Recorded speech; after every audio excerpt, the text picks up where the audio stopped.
Hi everyone, let's go over my bullish and bearish Elliott Wave scenarios on Bitcoin, where in this video I like to talk more about the different Elliott Wave degrees of this impulse to the upside, where the highest degree is this yellow count 1, 2, 3, 4, 5. Then the medium degree, I suppose, here in my chart is the white one 1, 2, 3, 4, 5, which is a sub-degree count of the yellow wave 3. And then inside the white wave 3, we're looking for the pink count 1, 2, 3, 4, 5. So let's go over them one by one, starting with the highest degree, 5-wave structure to the upside in an impulse, where for a wave 3 you usually like to see the 1.618 being hit as a minimum target, which is the case over here. Retested, move to the 2. Nice to see. And if we can clear the 2, then we would be looking for the 2.618 at 44.1k. Do have some additional resistance over here though, in between where we are now and the 2.618, between 42.9k and 43.6k. After this wave 3 is in, we're then looking for a corrective structure to the downside in a wave 4, where the most common target for wave 4 is between the 236 and the 05, but as price is moving to the upside, these fibs and this target area will still move to the upside as well. If we then zoom in to this wave 3 and we look at the lower degree count over here in white, so we have 1, 2, 3, 4, 5 in yellow, and then inside the wave 3 of yellow we have this 5-wave structure to the upside in white. When we have over here the 2.618, which is hit for this wave 3, that's fine as well. Trend-based fib extension taken from the low to the high of 1 to the low of wave 2. If we can clear this, then the 3 becomes interesting at 42.7k, and then we have the 3.618 at 43.8k. And also here we then still expect this high to be taken before the white wave 3 is in, and then we're going to be looking for a 4 and a 5, where also these fibs for the white wave 4 will still move a little bit to the upside, as the high of 3 is then, as expected at least for now, not yet in, because what we're looking for is ranges that have the similar size of this wave 2 or longer, and at the moment that is not yet the case.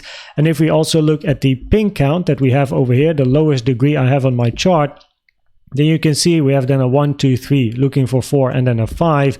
Inside pink 3 we might have a finished impulse 1, 2, 3, 4, 5 over here, 3 in, looking for 4, where the most common target for 4 is between the 05 and the 236, which is between 41.5k and 40.5k. The 236 is already respected nicely. Most commonly though, for a wave 2, the 382 is a target basically between the 382 and the 05, so that is definitely an area to keep in mind, which is between 41k and then 40.5k, and the invalidation would be the 0.618 sitting at 40.1k. After this wave 4 is in, we would be looking for a move to the upside to finish this wave 5, which then finishes the wave 3, and then we're going to be looking for wave 4 in white. If we look at the two corrective structures more locally here, then the first one I like to show you is a unfinished corrective structure, where we are still looking for a move to the downside, and then an ABC or a WXY. The main difference is that for an ABC it's a 535 zigzag, so we expect an impulse to the downside, and in a WXY we're expecting then a 333 wave structure, where this is then a zigzag. At the moment, probabilities for me are higher for an ABC instead of a WXY, where the common target for B or X is the same. However, it's the, at the moment then, golden pocket to the 886. Just above we also have this key level, which is basically the high of this little gap on the 15-minute in confluence with the 786. So that's an area to look for if price can find the strength to still move up once more. This could be an area of rejection for then a move to the downside in a wave C or a wave Y, where a wave C can be quite explosive as it is an impulse to the downside, and nowadays, especially in the range that we had over the past couple of weeks, wave C's first of all can be quite long, but also high on volume, so it can be quite a quick move to the downside, where this low is quite interesting as support, maybe a swing failure pattern over here, grab the load, grab the liquidity, move towards the upside. The second area of support for me would be this structure over here on the chart. So that is basically the structure that we have sitting over here, which is then between, let me have a look here, 40.4k to 40.9k. So this is a bit of structural support, I suppose. If you go to the more bullish scenario, then we're looking at a finished WXY and an impulsive structure continuation to the upside. Now this one has lower degrees for two reasons. First, or lower probability, sorry, for two reasons. First of all, this wave X is incredibly shallow, and a WXY should either be a double zigzag to the downside, which is not really something that I can count here, especially as this looks more impulsive to the downside, but also this wave X is very shallow, hitting the 0.236 taken from the high to the low of W, which is actually not really a target for a wave X, as the minimum target would be the 382, which price did hit over here, but counting this as a zigzag is not that easy. It looks better as a 5-wave move.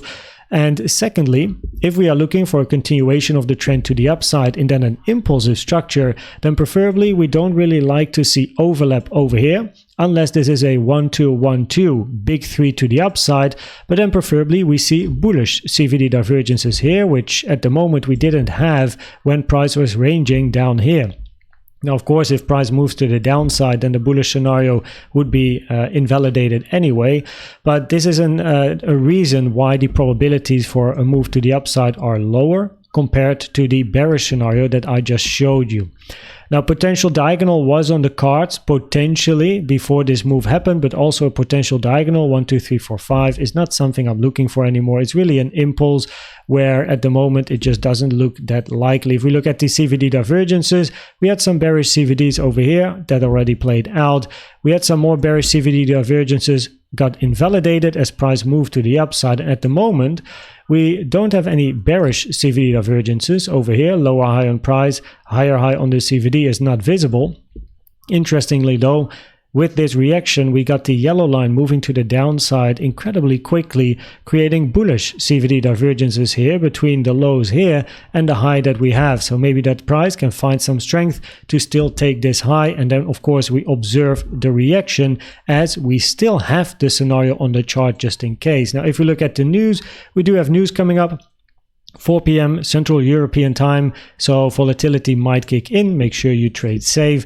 And if we then look at the probabilities, then on the low time frame with the different impulses, we are still looking for price to eventually move towards the upside. But here on the micro, locally, looking for another low at the moment. That is the higher probability scenario, and then preferably an ABC. Main reasons are again with the WXY, X is incredibly shallow. This move doesn't look like a double zigzag, and this being the beginning of an impulse is a bit meh at the moment, unless it's a 1-2-1-2 and then you get a big 3, which means you really want to see high volume moving to the upside and big candles.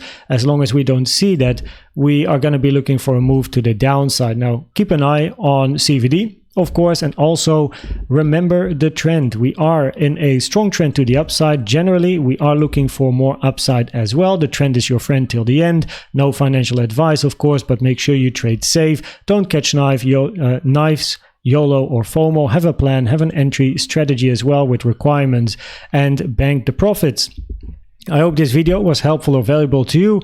Please check out the most recent educational video I've made about the best trading indicator you can use in my opinion, which is the CVD. And for now, thanks for watching and subscribing, and I'd like to see you at the next one. Bye bye.